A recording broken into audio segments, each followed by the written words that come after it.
Hope you know a good place to live because I... Ooh. It's been 8 years since we've kept up with the Bluths. Each dysfunctional family member has tried their best to move on.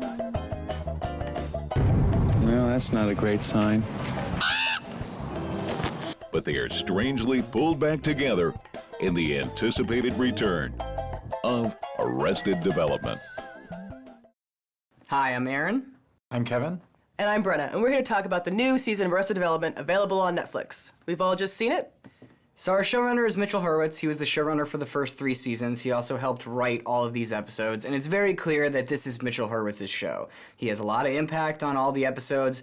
There are other writers, Jim Vallely, Richard Rosenstock, and Dean Lorey all write some of these episodes, but like I said, you can really feel that it's Mitchell Hurwitz's show. So just for a little background on Arrested Development, it's a show that ran for 3 years on Fox from 03 to 05, and it developed this huge cult following. It was a critical success, but not many people watched it, and it was canceled due to low viewership. Excuse me.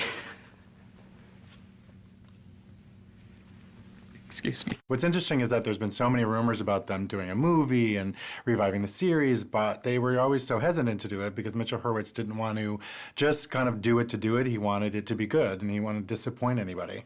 So I think that was smart of him, but it's nice to know that finally they were like, you know, a lot of people love the show, and they decided to do a series on Netflix before they do, hopefully, a movie. It's 7 years later, so everybody's a little bit older.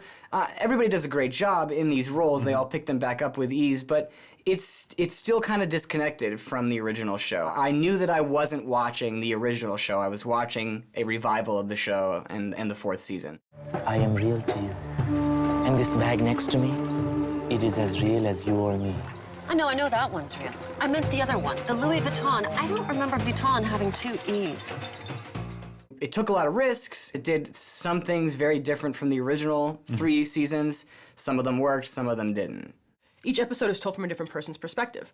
So one time we get George Sr.'s perspective, and then we get George Michael's, or then we get Lindsay's or Job's. Everybody gets at least one. Yeah, it's a fun setup. It actually works pretty well. But there's problems with it. Oh, there's definitely problems with it. Because of this format, the first couple episodes are really slow.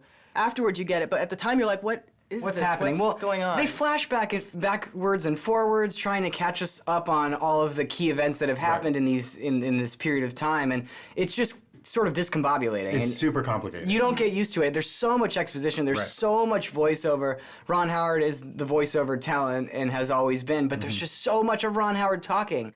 The last 4 or 5 episodes are this kind of grand finale where everything starts to come together. Things that were like you didn't even think you were supposed to pay attention to suddenly come back and you're like, oh my God. It must have been a logistical nightmare.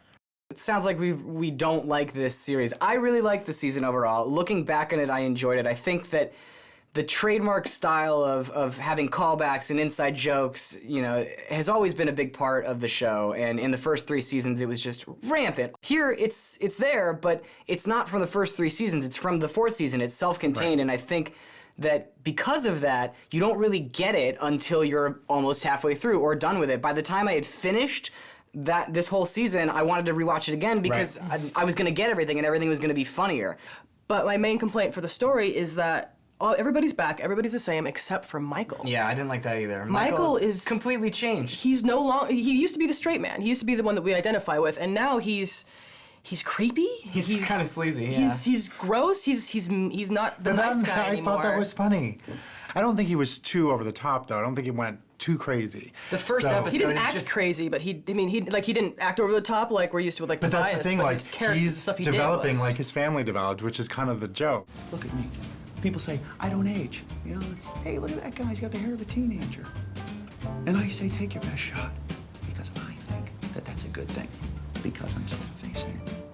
So let's talk about this cast. Everybody's back, and they're all just as amazing as ever. They really are. They're a little old. Some of them a little older. They've aged noticeably, but we can't blame them for that. I know it's been 7 years. I know, but everybody's great. Yes, everybody has their moment to shine. Tony Hale as Buster is once again fantastic. Just thinking about all the things that happened to him make me laugh out loud. Yeah, but, I like the whole cast. I think Jessica Walters still, for me, totally stands out because she's kind of created an iconic character at this point. Yeah, she casual racist. She almost plays the same exact character on Archer. It's unbelievable. Like, Jessica Walters has just become on this woman. And it's fantastic. She does an amazing job. They're all hilarious.